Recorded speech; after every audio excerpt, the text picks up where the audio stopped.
ধর্ম যখন বিজ্ঞানকে বলে রাস্তা ছাড়ো, বিজ্ঞান কি রাস্তা ছেড়ে দেয়?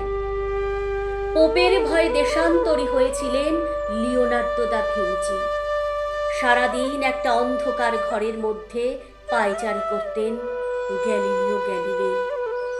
তাকে পাহারা দেবার জন্য বসে থাকতো একজন ধর্মের পেয়াদা, যার চোখের পাতা বাতাসেও নড়ত না।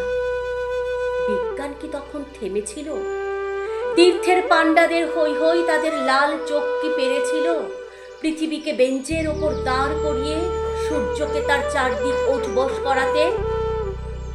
ধর্ম যতদিন দুঃখী মানুষকে বেঁচে থাকার সাহস দেয়, ততদিন রাস্তা নিয়ে কারো সঙ্গে তার ঝগড়া থাকে না।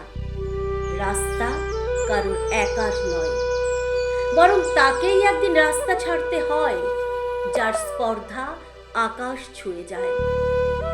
বিজ্ঞান যখন প্রেমের গান ভুলে ভাড়াটে জল্লাদের পোশাক গায়ে চাপায়, আর রাজনীতির বাদশারা পয়সা দিয়ে তার ইজ্জত কিনে নেয়, আর তার গলা থেকে ধর্মের সারেদের মতোই কর্কশ আদেশ শোনা যায়, রাস্তা ছাড়ো নইলে।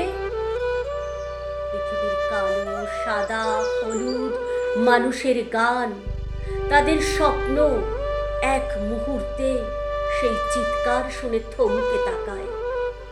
তারপর যার যেদিকে রাস্তা সেদিকে মুখ করে তারা সামনে, আরো সামনের দিকে এগিয়ে যায়। কেউ কারোকে রাস্তা ছেড়ে দেয় না যতদিন এই পৃথিবীতে গান থাকে, গানের মানুষ থাকে, স্বপ্ন থাকে। কেউ কারোকে রাস্তা ছেড়ে দেয় না যতদিন এই পৃথিবীতে গান থাকে, গানের মানুষ থাকে, স্বপ্ন থাকে।